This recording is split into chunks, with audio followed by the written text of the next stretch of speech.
الحمد لله رب العالمين، والصلاة والسلام على سيدنا محمد صلى الله عليه وسلم وعلى آله وأصحابه أجمعين. أما بعد، فأعوذ بالله من الشيطان الرجيم. بسم الله الرحمن الرحيم. وما أرسلناك إلا رحمة للعالمين. صدق الله العظيم.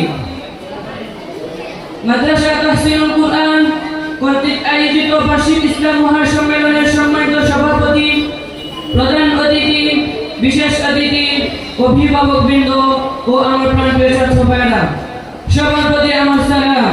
আসসালামু আলাইকুম ওয়া রাহমাতুল্লাহি তাআলা ওয়া বারাকাতুহু।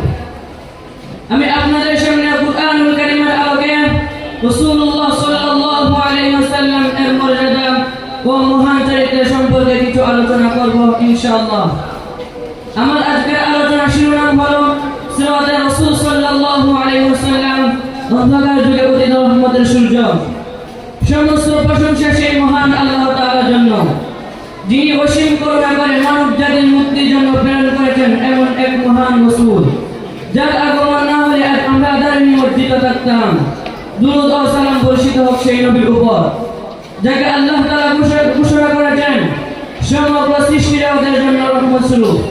আল্লাহ তাআলা কুরআনুল কারীমে ইরশাদ করেছেন, ওয়া মা আরসালনাকা ইল্লা রাহমাতাল লিল আলামিন। অর্থাৎ হে নবী, আমি আপনাকে সমগ্র জগতের জন্য রহমত হিসেবে প্রেরণ করেছি। সম্মানিত শ্রোতাবৃন্দ, এক মুহূর্ত কল্পনা করুন সেই সময়ের কথা, যখন পৃথিবী ছিল আঁধারে ঢাকা, মানুষের হৃদয় ছিল পাথরের মতো কঠিন, কন্যা সন্তান জন্ম নিলে তাকে জীবন্ত কবর দেওয়া হতো, শক্তিশালী জুলুম ছিল আইন। ঠিক সে ভয়াবহ অন্ধকারের সময় মক্কার বুকে উদিত হলো সত্যের সূর্য, হযরত মুহাম্মদ মুস্তাফা সাল্লাল্লাহু আলাইহি ওয়াসাল্লাম।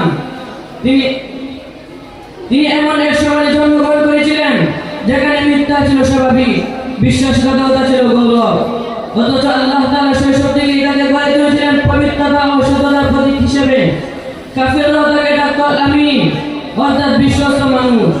নবুয়ত লাভের পূর্বে আল্লাহ যেন মানব জাতিকে জানিয়ে দিয়েছিলেন এই মানুষটি একদিন পৃথিবীর ভাগ্য বদলে দেবেন। নবুয়তের দায়িত্ব পাওয়ার পর যখন তিনি তাওহীদের ডাক দিলেন, তখন শুরু হলো নির্যাতনের এক ভয়ঙ্কর অধ্যায়। পাথর নিক্ষেপ করা হলো, গলায় চাদর পেঁচে হত্যা করার চেষ্টা হলো, দীর্ঘদিন বোঝা মুশরিক আবু তালিব অবরুদ্ধ করা হলো। তবুও তার মুখে একবারের জন্য বদুয়া শোনা যায়নি, বরং তিনি বলতেন, হে আল্লাহ, আমার বউকে হেদায়েত দাও, কারণ তারা জানে না।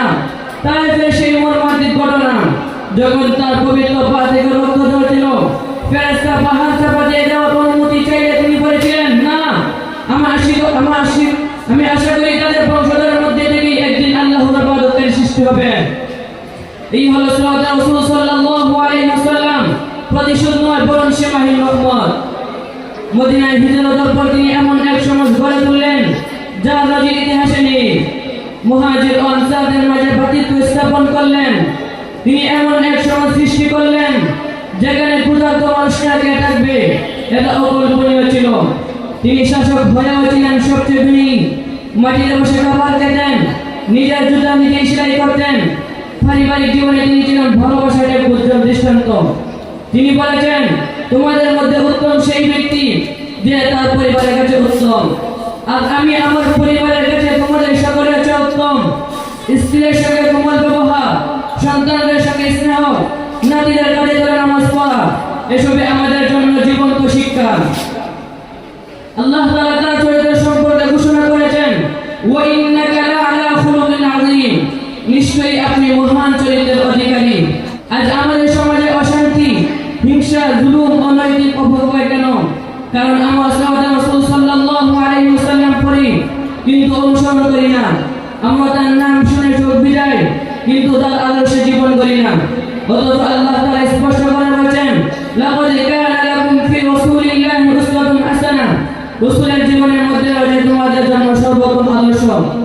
আজকের এই মাহফিল থেকে আমাদের অঙ্গীকার হওয়া উচিত, আমরা শুধু নবীর প্রশংসা করব না, বরং তার আদর্শ বাস্তব জীবনে ধারণ করব। সত্যবাদিতা, আমানতদারি, ক্ষমাশীলতা ও ইনসাফ, এসব গুণ নিজেদের জীবনে ফিরিয়ে আনব। আল্লাহ তাআলা আমাদের অন্তরে রাসূলুল্লাহ সাল্লাল্লাহু করার তৌফিক দিন, কিয়ামতের ময়দানে তার শাফাআতের স্থান দান করুন।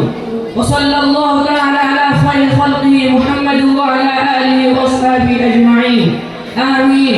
والسلام عليكم ورحمة الله وبركاته.